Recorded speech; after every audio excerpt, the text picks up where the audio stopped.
What's up, guys? So I got a request to show how I set up my treadmill motor to run my belt sander and to be able to use it as a variable speed motor. So I also have it set up for my drill press over there. So this is a 3 horsepower motor out of a Nordic Track treadmill. And this is a really nice cost-effective way to have a variable speed motor, especially since it doesn't run on 3-phase or 220. You don't need a VFD, simple 110. It's been reliable for the past year and a half for me, and you just have to make sure that you cover these boards up with some good dust protection, so that way they don't fry, because these boards can be sensitive. So this is an MC 2100 LTS-30.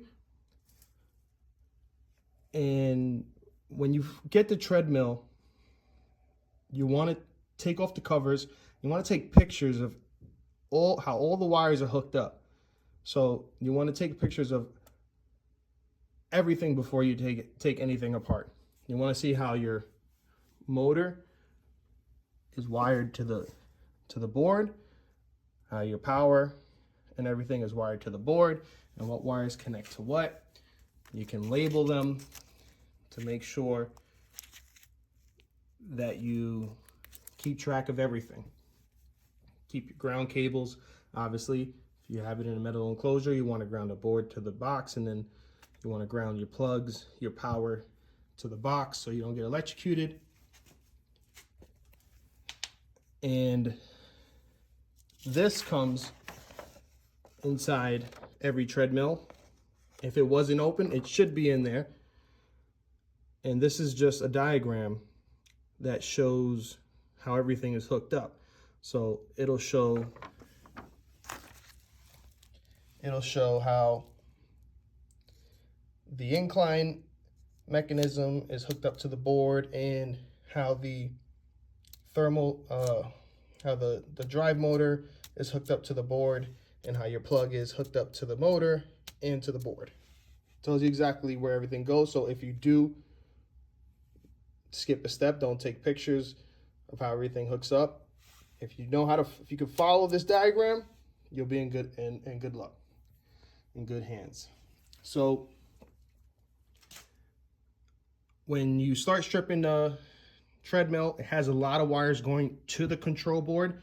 The main one that you need, besides the power, is this switch over here, and this is the speed control switch over here, the speed control connectors. You don't need all these wires here, you just need 4 of them, but I just left them on just because I didn't want to start cutting all the wires, and it's all bunched up in this nice sheathing over here. So I just left it as is.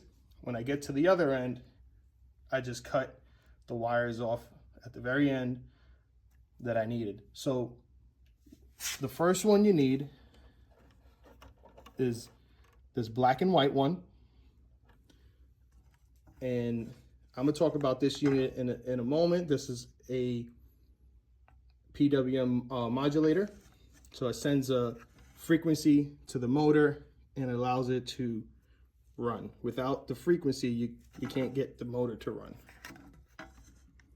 So that black and white cable goes into the V minus, and then the next one is this red cable over here at the other end. That goes in to your V plus. Then you have a black cable all the way at the other end, solid black cable, and that goes in to your ground connection right there, so the third slot. And then the final one is this blue connector. That one goes into your PWM. And this is the diagram over here on what goes where. So this black ground, this is the black and white one that I just showed you. That goes to the V minus. The red is your 8 to 12 volt DC. That goes to your V plus. And then you have your blue PWM, which allows you to have the frequency sent to the motor. And that goes into the PWM port on the PWM modulator. And then the black is the solid black,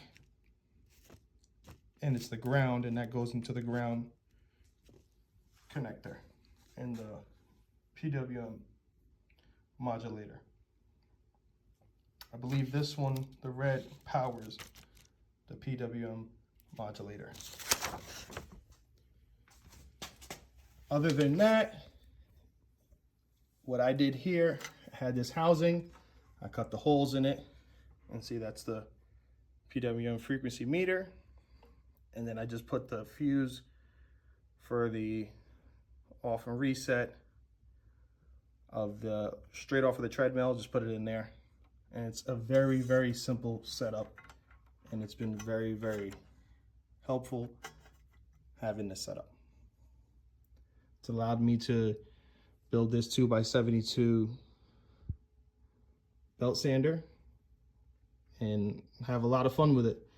And I took the original motor off of that Walker Turner drill press, and I put a 2 horsepower quiet treadmill motor, and it's worked flawlessly, no problems. I have also used the incline out of the treadmill, and I was able to wire it up with a two-way switch to be able to activate the incline in the up direction and in the down direction. I haven't found a use for it yet, but I was able to hook it up, and it's fascinating to get everything working. So when I find a project that I can use it on, you guys will be the first to know. Or if you guys want to know how it's set up, you can let me know if you want to see that. All right, I'm gonna put this back on, power it on, and you can see what the screen looks like. All right, so just do that, turns on, and you can have it set to start as soon as you turn this on, or you can have it set to just turn on once you click the on button over here. And what's happening here is that this up here is your frequency. So the treadmill motors like to run at 20 hertz, and it's the same for this one over here, this motor over here, and I'll show you that one in a sec. And just not to have it start so fast, you just pull the dial up and down, roll the dial up and down like that. So press on, and you see it spinning. So I can go, I believe I can go all the way down to 6 or 7%, which is a crawl, but these motors don't like to run that slow. So I have it set to a minimum of 15. And the reason why I would have it set at 15 is in case I turn it on, I don't want this thing to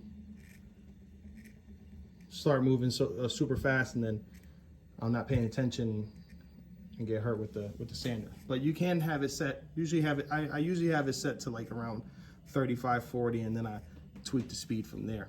So you just turn the dial like this, and you start to see it get faster.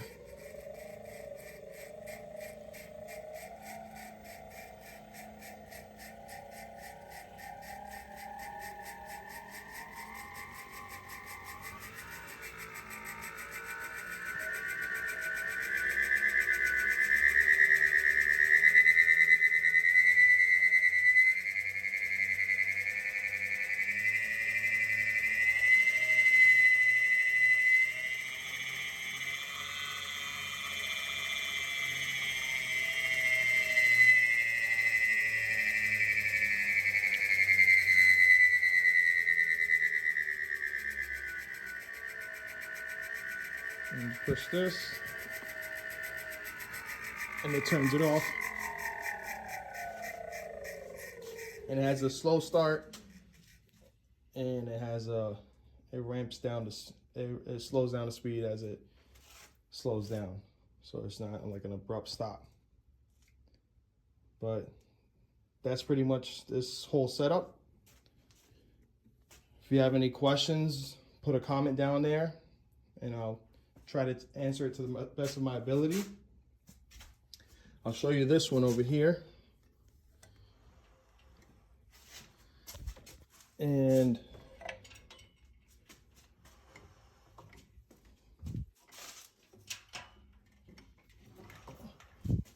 this one looks a little more cyberpunky, kind of like steampunk, cyberpunk met up. And I got this out of a treadmill that I believe it was just like taking up space, and it was really filthy. They couldn't really get it to work how it was when it was brand new. So I originally was going to put a 2.25 horsepower treadmill motor on this one, but I went for this one. It was a little smaller, but I believe this is still, well, actually no, this one's actually more than the other one. This is 2.5 horsepower.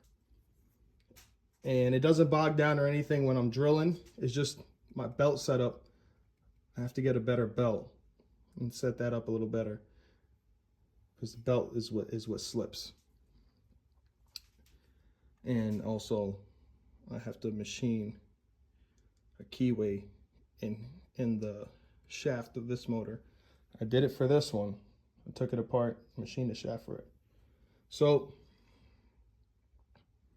this control board is different from that one,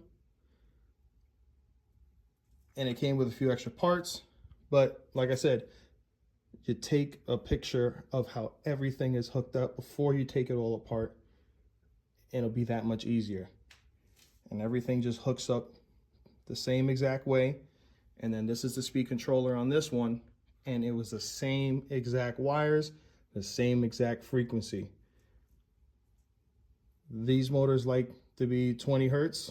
I'm not sure about other brands. I have another treadmill that was actually paired up with that board when I took it out the treadmill.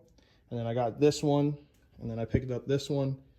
The control board for this one didn't work. The one that the treadmill that I pulled this one out of, that treadmill had issues because that board was messed up. The boards are expensive. They run, I think, $200, $250 depending on the model.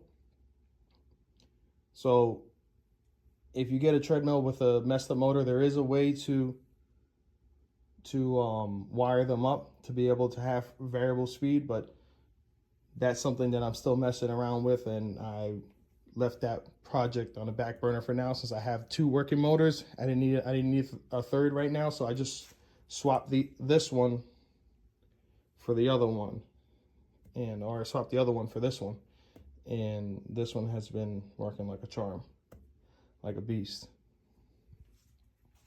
So search Facebook Marketplace. You can get treadmills for like 50 bucks, 100 bucks. You get them real cheap, or you can get them free. All three of the treadmills I got were completely free. Didn't pay a dime. They wanted it out their house. And now that it's the new year, you'll have a chance to get it once everybody's ambition of getting fit and working out dies down, and they need to get rid of the treadmill that's taking up space in their houses. So I hope this video helps somebody. If you like the video, like, comment, subscribe. If you have any questions, comment away. If you have any advice, comment away. I'm open to advice on how to make these setups a little better. Catch you guys next time.